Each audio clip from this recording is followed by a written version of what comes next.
the White House is planning to release the list of products from China that will face a 25% tariff. Kayla Tausche has more. Kayla, it sounds like the Chinese are ramping things up, too. So that it gets us back to the question of whether we are really looking at a trade war.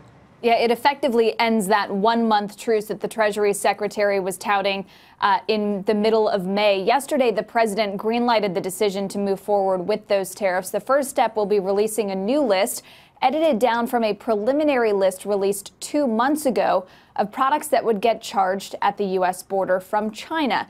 The new list is about 2/3 the length of the original list, CNBC first reported yesterday, after editing out those products that would have undesired economic and political effects.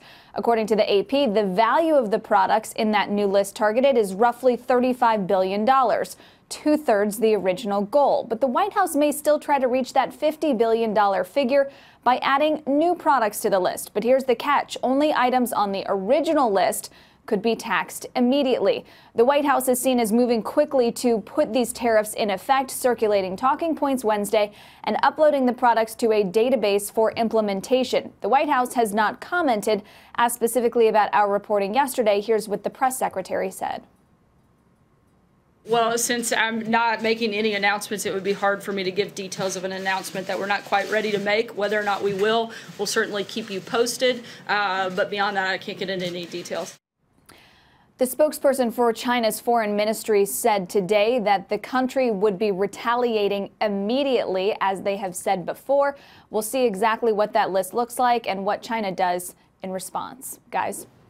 So, Kayla, what does this mean? I mean, I try and figure it out. It's kind of a frenetic policy that it seems like we're dealing with in terms of what we expect from the Chinese and what we want. You hear the ZTE decision, you see what happens with North Korea and how we rely on them for those issues, and yet this comes back again. What's kind of happening in the background? Is it different people who are doing this, or is it just we have areas where we'll cooperate and areas where we really want more cooperation from them?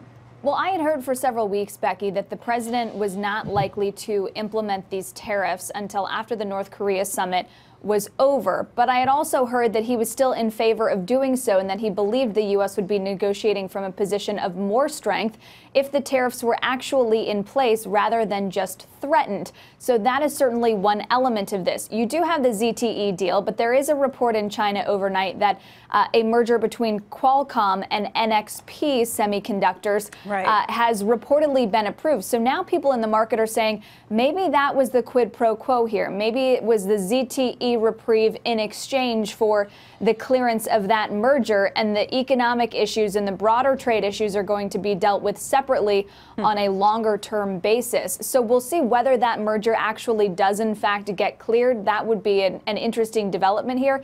But the president, I'm told, does believe that he's negotiating from a position of strength if these tariffs are put in place. I guess what's different about it is for so long we have seen trade negotiations as part of a national security sort of broader discussion, and maybe that's what's being split at this point. Those two issues won't necessarily be linked. Well, this set of tariffs is different from the national security investigations that the Commerce Department had launched into steel and aluminum imports, I mean, very differently. I mean, just in terms of we hear it as a security discussion saying we're going to cooperate with the Chinese on these issues because we need their help with North Korea. Maybe we're breaking that sort of bind. Right. And critics say they still need China's help with North Korea, that now is the time to have those promises secured. Now is the time to actually put the fine print of this denuclearization agreement together. That's why the Secretary of State was over there. And it's time to secure real commitments. But at the same time, you know, you've heard the president say China's gone soft at the border with North Korea. Maybe they're not able to do as much as they say they are. And he wants to move forward. Hey there, thanks for checking out CNBC on YouTube. Be sure to subscribe to stay up to date on all of the day's biggest stories. You can also click on any of the videos around me to watch the latest from CNBC. Thanks for watching.